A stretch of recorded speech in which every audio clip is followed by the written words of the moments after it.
Are you following the call of God in your life right now? You know, I love reading through the Old Testament.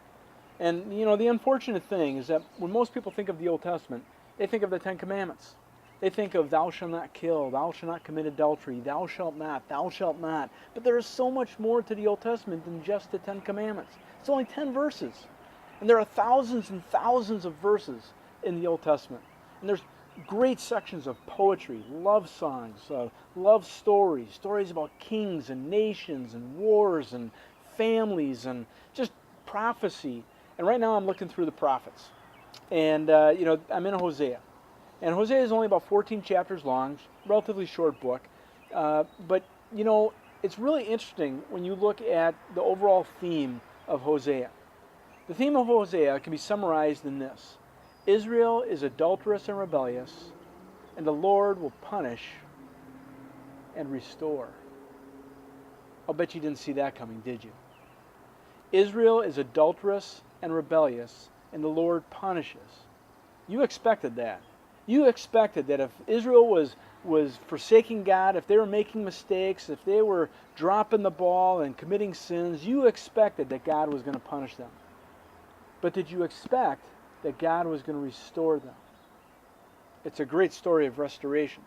As a matter of fact, if you look at chapter 11, it basically, the whole book, has its little summary in chapter 11. Well, I kind of said that wrong. You can see the whole book in chapter 11. You see the call, you see the rejection, and you see the restoration. In chapter 11, verse 1, it says, "When Israel was a child, I loved him." Now, most of us know of Israel as a nation, as a group of people over in the Middle East. Everybody's fighting over them right now. But did you know way back, thousands of years ago, that Israel was a man? He was a person, one guy. And God saw him and called him. When he was just a child, God said, "I love you, and I'm going to make a great nation out of you." And all the Jewish people trace their heritage back to that one man, Israel. And that's where they get the name of their country, from Israel. And God called him. God loved him. That's the call, that God called him. But, over time, Israel rejected him. He said, "But the more I called Israel, the further they went from me. They sacrificed to the Baals, and they burned incense to images. It was I who taught Ephraim to walk.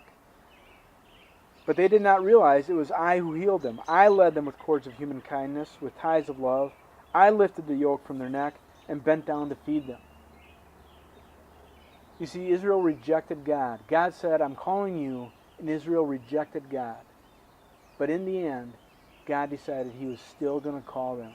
Despite their rebelliousness, despite their sins, he was going to call them, and he was going to restore them to him. Towards the end of chapter 11 it says, "For I am God and not man, the Holy One among you. I will not come in wrath. They will follow the Lord. They will come trembling. I will settle them in their homes, declares the Lord." Are you following the call of God? Even if you're not, God is looking to still restore you to him.